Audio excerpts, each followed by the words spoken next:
운동 열심히 하는데 몸이 원하는 대로 예뻐지지 않은 것 같아 느끼시는 분들 많으시죠? 주변에도 일주일에 몇 번씩 꼬박꼬박 운동하고 식단까지 관리하는데 아니 내 몸은 왜 이 모양이지? 하고 속상해하는 사례가 흔합니다. 예를 들어 체지방률이 10%까지만 낮춰도 실루엣이 예쁘지 않아 고민하는 경우가 있는데 막상 이게 살펴보면 어깨폭이 좁거나 허리가 길어 보이는 등 골격적인 문제가 원인이 때가 많아요. 그래서 이 근육량과 체지방률도 물론 중요하지만 결정적으로 이 첫인상을 좌우하는 것 골격의 구조의 가능성이 큽니다. 이 골격이 전체적인 비율을 좌우하거든요. 그러면 제가 여러분들께 질문을 드려볼게요. 골격이 다르다고 해서 여러분들 운동 안 하실 건가요? 네. 오늘 이 영상을 끝까지 시청하시면 골격 문제로 고민하시는 분들에게 도움이 되실 거예요. 그리고 운동과 식단을 하지만 몸이 금방 지치거나 피로가 자꾸 쌓인다면 하드뉴스 링크 걸어드릴 테니까 참고하세요. 첫 번째는 이 골격 구조가 중요한 이유를 먼저 말씀드려볼까 합니다. 어깨와 허리 비율, 머리 크기, 키 같은 요소들이 전체적인 실루엣을 완성합니다. 예를 들어서 어깨가 좁고 머리가 크면 같은 근육량이라도 덜 인상적이고요. 어깨가 넓고 머리가 작으면 단번에 져 보이죠.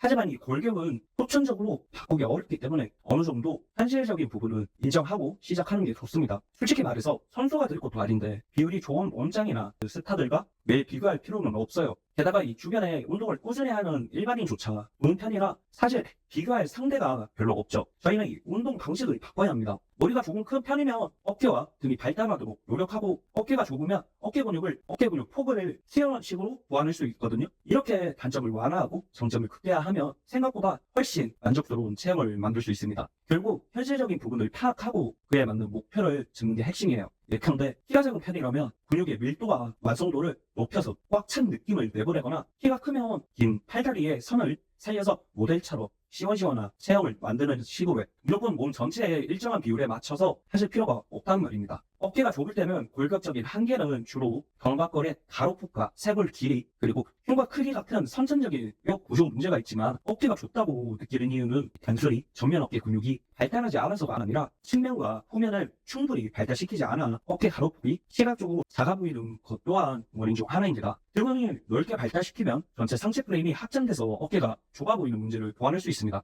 고려해야 할 문제 중 하나인 자세 불안정은 견갑골이 앞으로 말려 있거나 골반이 척추 정렬이 뒤틀려서 몸이 계속 구부정하게 보이는 상태를 말합니다. 예컨대 어깨뼈가 제대로 안정되지 않으면 측면, 후면, 승가근 발달도 더디고 상체 라인이 좁고 납작하게 보일 수 있어요. 이는 근육 운동의 효율도 떨어뜨릴 뿐만 아니라 근본적으로 넓어 보이는 상체를 형성하는 데 방해가 됩니다. 우선 어깨가 좁아 보이는 이유는 정말 골격적인 한계인지 아니면 자세 문제나 특정 근육 부족 때문인지 구분해 보려면 간단히 자가 진단을 해볼 수 있습니다. 예를 들어 어깨폭 측정을 등과 벽에 바짝 붙은 상태에서 양쪽 어깨뼈 가장 바깥의 점 사이의 거리를 확인해 보세요. 다른 사람들과 대략 비교했을 때 눈에 띄게 좁다면 선천적인 골격이 작은 편일 가능성이 큽니다. 자세가 틀어져 있는지 확인하려면 거울 앞에 상체를 편안하게 늘어뜨린 상태로 측면을 바라보세요. 귀와 어깨뼈, 골반, 발목이 수직에 가깝게 위치하는지 확인해 보세요. 만약 어깨가 앞쪽으로 많이 갈려 있거나 목이 앞으로 빠진 상태라면 골격 한계와 무관하게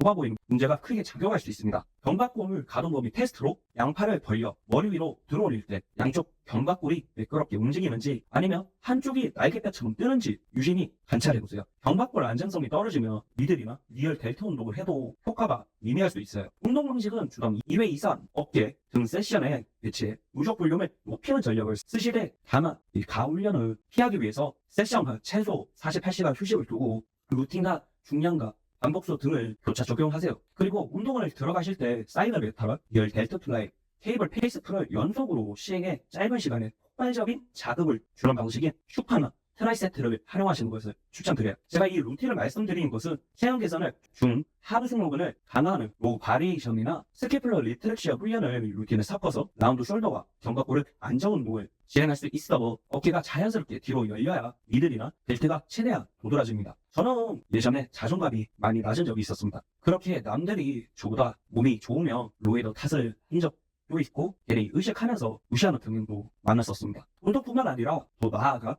나비 효과처럼 사업도 실패하거나 사기를 당했을 때 코로나 때문이가 더 사람이 나쁘어질 합니다. 등 수많은 탓을 하면서 살다 보니까 남는 게 자기 합리화와 질투심 등 어느 순간 저를 갈감 있었습니다. 문제는 성향이 그러하다 보니까 비슷한 사람들끼리 모이게 되면서 악순환이 반복되는 정말 최악의 상황이 놓이게 되더라고요. 그러니 부디 제가 아닌 여러분들을 위해서라도 악조건 소복해서 헤쳐나갈 수 있는 지혜를 가지시길 진심으로 바랍니다. 만약 식단을 열심히 지키시더라도 몸이 변하지 않으시는 분들은 고정 댓글을 참고하시길 바랍니다. 감사합니다. 운동의 이야기였습니다.